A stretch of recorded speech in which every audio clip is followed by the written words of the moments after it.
Member for Saanich North and Islands. Yeah, thank you, Mr. Speaker. And I rise today to speak to Bill 25, the Coastal Ferry Amendment Act, and appreciate the opportunity to be able to speak to this bill. Indeed, important amendments to the BC Ferries Coastal Ferry Act, and just want to acknowledge, the impact that ferries has on my riding. And indeed, the Saanich Peninsula is connected to the Lower Mainland and the rest of the world through Swartz Bay, as is Vancouver Island, connected with by the BC ferries. But as well, I represent a number of ferry-dependent communities throughout the Southern Gulf Islands, amazingly vibrant, creative places that require the ferries in order for them to be able to be connected not only to Tsawwassen and Swartz Bay, but also again to the rest of the world. A lot of the economic activity that's generated on the Southern Gulf Islands comes through those ferries, either in the form of tourists that come and visit through the summer months and purchase the amazing creations of island residents, but as well through products that are made and need to be distributed on a global to the global economy.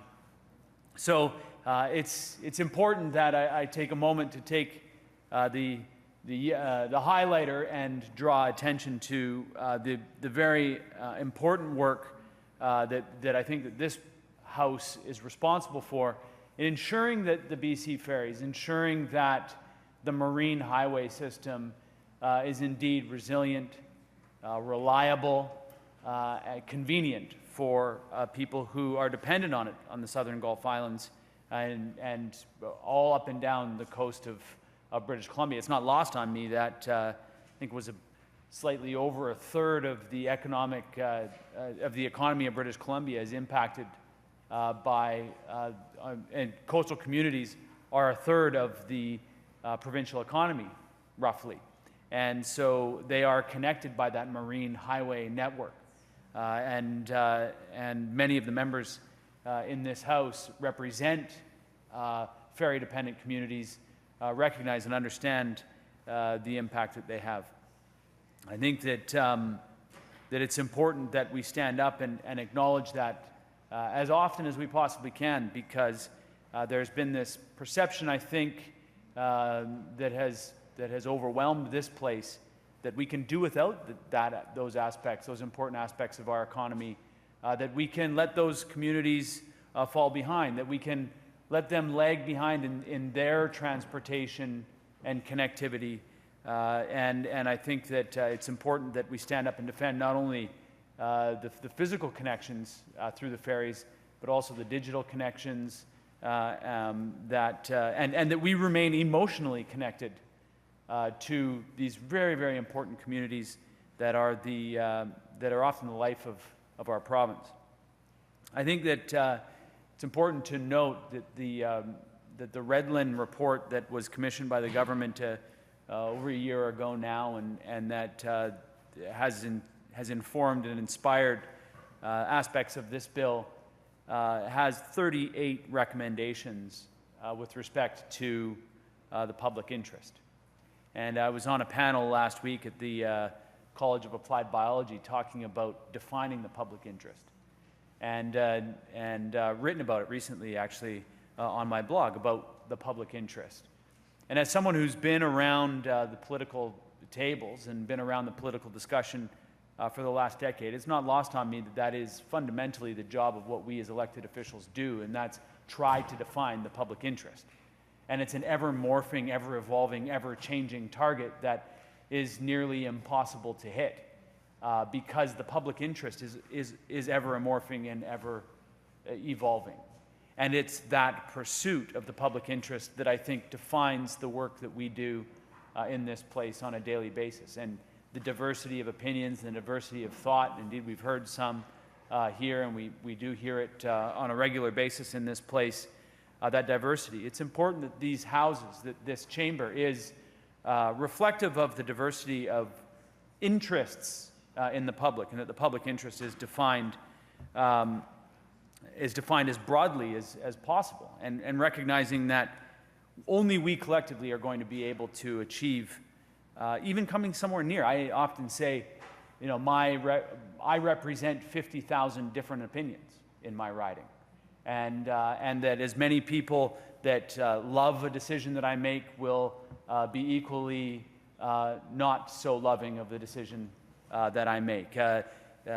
Just as many people that thought I made a good decision in June of 2017 think I made a poor decision in June of 2017. And what it comes down to is the ability to be able to have a mature conversation with people and to meet them in their space and to say, we have to do our best to balance, in the public interest, to balance the 50,000 opinions. And so I think that it is important to highlight the governance aspect of this. And indeed, I'm on the record, and I have no problem saying that I was disappointed that the governance aspects of BC Ferries was taken out of, the terms of reference, as a focus for Mr. Redlin in his report. And it's not lost on me that it comes back that 38 recommendations about the public interest are actually talking about the governance aspects of this critically important service and corporation. But it is a part of our highway. The ferry system is a part of our highway system. It is an important part of our highway system, and it need not be lost on that. In the interest of time, I'm just going to cover two more issues here, Mr. Speaker, and then take my seat. And I think what's important to point out that under the current governance model, some of the important aspects that we find important, and that I think that, and I'd like to thank the leadership at BC Ferries, who've been very generous with their time with me as someone who is not only the critic for transportation, but also has ferry-dependent communities. The leadership at BC Ferries have been very generous with their time, and I really appreciate the efforts that they take on behalf of the public interest. Although I think it is important that we highlight here, at this point in time, that it is our responsibility to be providing transportation services that are equitable across the province, that are accessible to all British Columbians, that don't hamper aspects of our communities and of our province. And so when it comes to the impacts of climate change, and when it comes to the impacts of noise, the pollution aspects of this, while I know that BC Ferries is working towards trying to make their ferries quieter, to ensure that there's as least disruption as possible on wildlife, and that they're trying to have the lowest possible impact with their emissions, and that they're indeed in a transition that I would like to suggest here at this point that it's not soon enough, fast enough, it's not quick enough, fast enough. Transitioning from one fossil fuel to another fossil fuel at this point in time, when we know that Canada is warming at twice the rate, and we've known that for 20 years. This is not new information, that we need to be moving to those electric drives as rapidly as possible. Finally, with respect to the shipbuilding industry in this province, and I recognize that it would be desirable for us to have a very vibrant shipbuilding industry in this province, and that we could be building our ships, the vessels for BC Ferries in this province, and that we could be indeed competitive on a global scale with shipbuilding. Government is going to have to make that a priority, not just to build the 11 or 14 or whatever the number is, future vessels, but that we're going to have to be competitive on a global scale, because that number of vessels is not enough in order for us to keep, over the long term, those investments in a shipbuilding industry and the kind of skills and labor force that we need to do that. So that is a specific focus that the government's going to have.